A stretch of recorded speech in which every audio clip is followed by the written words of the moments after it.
When Volkswagen Philippines made the big switch to saic VW made models several years ago, the results weren't exactly what they were expecting. Volkswagen loyalists and existing customers, they missed models like Polo, Golf, and Touareg, while new customers, they couldn't really relate to these models unless they've been to the PRC. Well, with the new T-Cross, that definitely is not the case.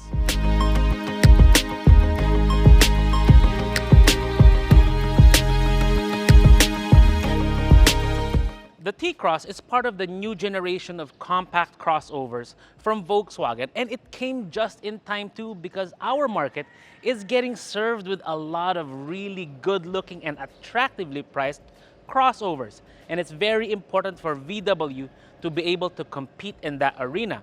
Now, make no mistake about it, this T-Cross is still a saic VW model, like the La Vida, La Mando, and Santana. What's different here is that the T-Cross nameplate is an international one, and that's going to be a very important thing for a model like this because, after all, it's what attracts customers to the VW brand. They want to be able to drive what they see in Europe or in the US right here in the Philippines. What I think Volkswagen really did well with the T-Cross is the way they blended some of their classic design cues with some trendy ones. For instance, when you look at the front of the vehicle, you see a lot of very Volkswagen details, very German details. Straight lines, edges, it's very classic Volkswagen. But when you look at the other details, like the black, the silver, it all gives a nice contrast to the body. Even the way they used chrome, it's not out and out blingy in any way. It's kind of muted, very reserved, even with the door handles. The chrome is just a strip, it's not the entire door handle.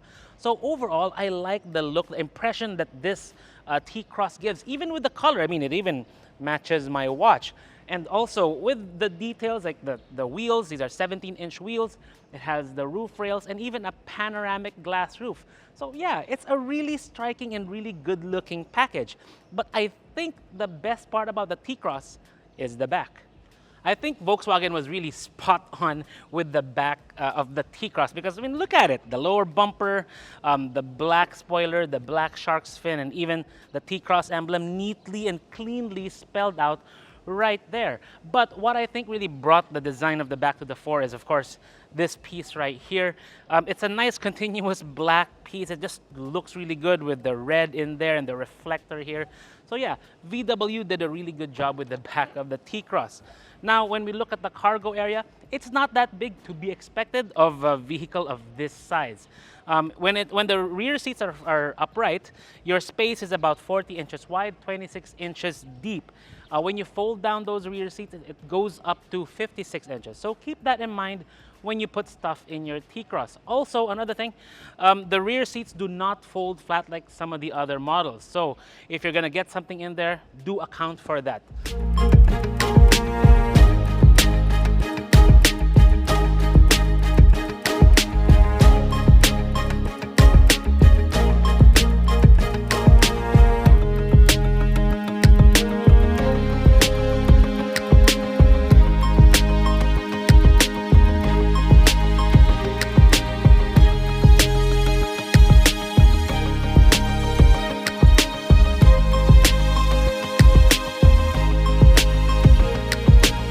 There are two things you really notice with the interior of the T-Cross right away. The first is the orange, or at least in this one, Volkswagen calls it Tribu.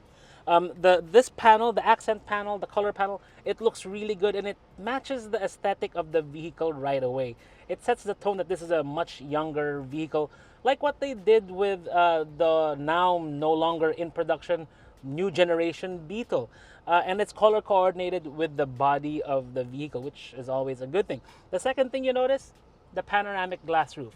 I mean, that's always nice when Volkswagen includes that, or any automaker actually includes that in a vehicle like this. So when you go on a road trip, you can pop that open and enjoy some sunshine. Now, looking around the dashboard, what else do you see? There's a touch screen right here. It's not the correct spec anymore according to Volkswagen because they've already upgraded this with Apple CarPlay. Sadly, no Android Auto, but that's all right. But also, something that isn't a spec in this version we're driving is the instrument cluster, because Volkswagen says they've already upgraded this with a full digital screen. We wish we can play around with it, but we don't have it yet. We'll explain why in a bit later. Right here in the middle, what do you get? Hazard button. You have your auto start stop for when you're in traffic. You can either turn it off or keep it on to save you fuel. The AC system is right here. It's not an automatic climate control, which I was kind of expecting in a vehicle, in a high-spec version of the T-Cross. Actually, none of the versions of the T-Cross have auto climate control.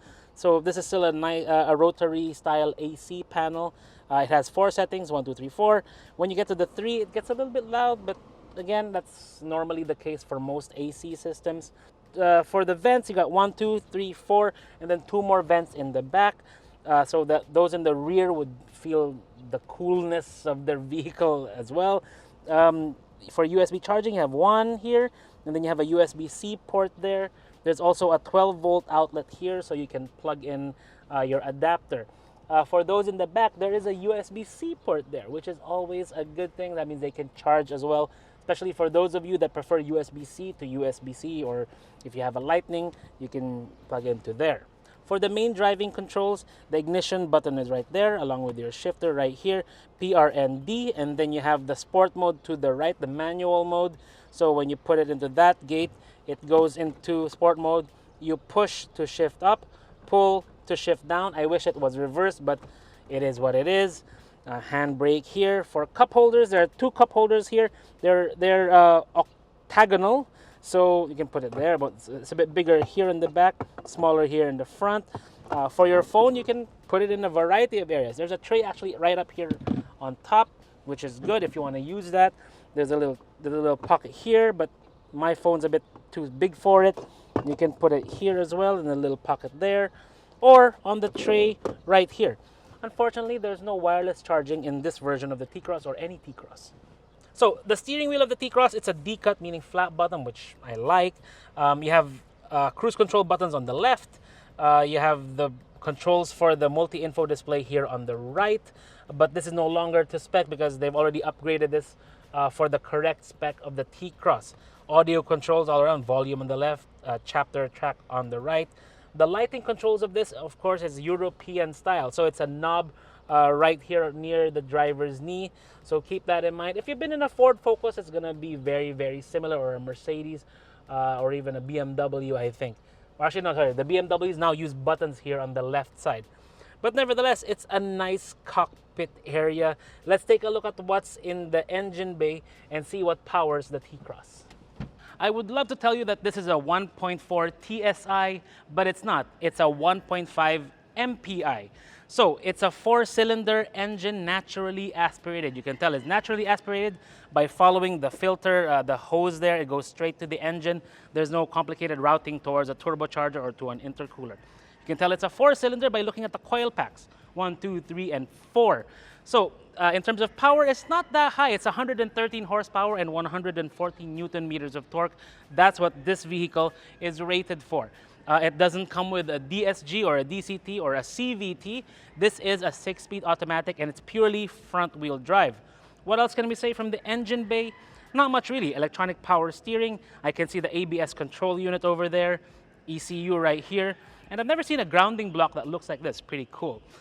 For your suspension, you've got McPherson struts in front, torsion beam in the back, so normal for a crossover. Well, when it comes to the brakes, this is disc brakes in front, disc brakes in the back. So it's all well and good. But enough talk, let's go out and drive this thing.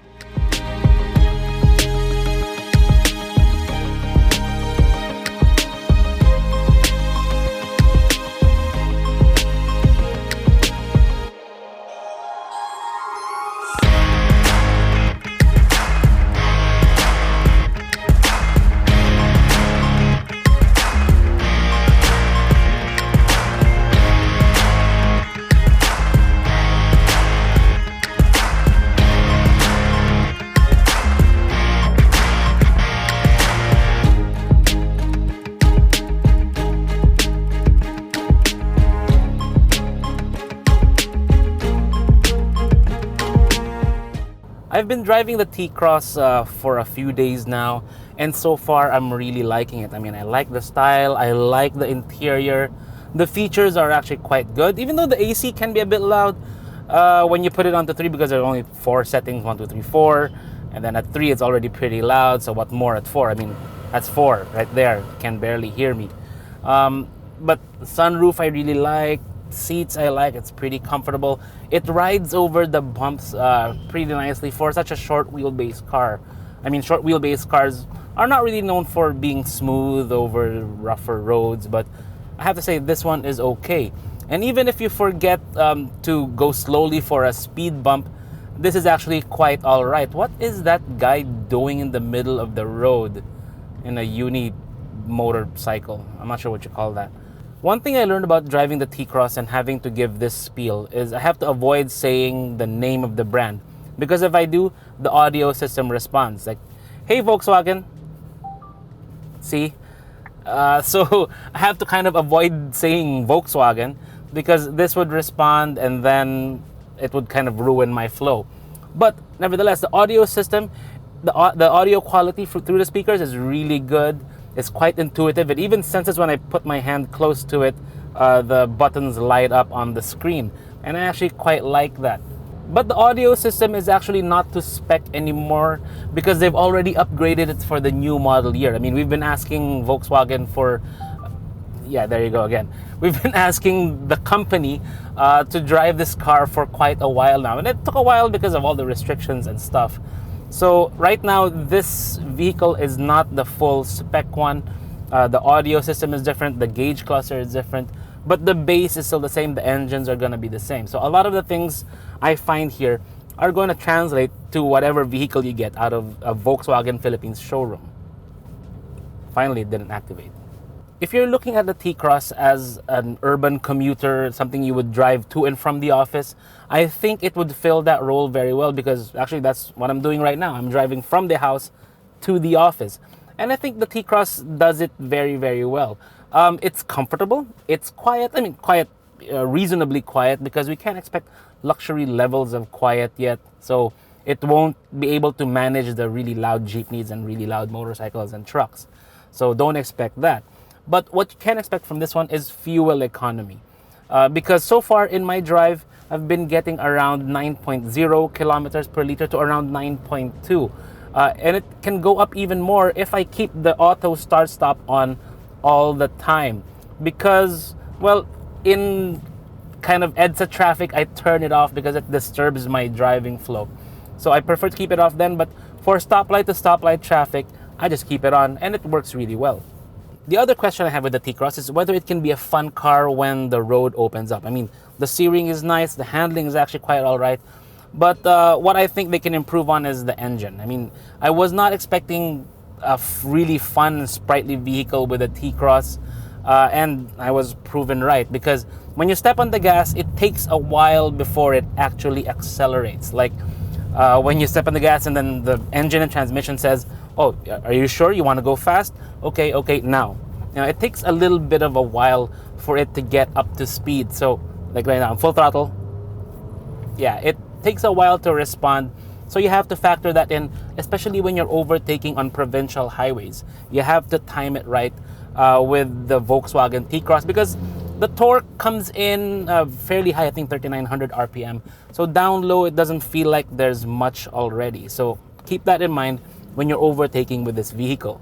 Honestly, I wouldn't even consider the power and the response of the engine to be a real criticism, because Volkswagen really intended it to be like that in the first place when they selected the engine and the transmission. But what I would really want improved here is the interior. Mind you, not the look of the interior, because I think the interior looks fantastic, but it's more of what I can hear. For example, here, if I go up a ramp, you hear that? That's interior. That's the rubbing of the interior panels of the T-Cross, and it tells me that the torsional rigidity, we're not expecting super high torsional rigidity from this unibody, but also it's the rubbing of the panels against one another, because you have a lot of plastic, and then you have a vehicle that somehow twists a little bit. So when you have plastic on top of plastic, they rub and then they make noise. So, for example, on the dashboard, if you look here, there are 3 layers of plastic on the passenger side of the dashboard. So you have the dashboard, the orange trim, and then another black trim on top. And when all those things twist, they rub against one another and they make a little bit of noise. You multiply that across the entire vehicle, then it becomes a bit more profound. Well, not really super profound. It's there, but once you notice it, you can't really unnotice it. So if I was to criticize something with the T-Cross, that would be pretty much it.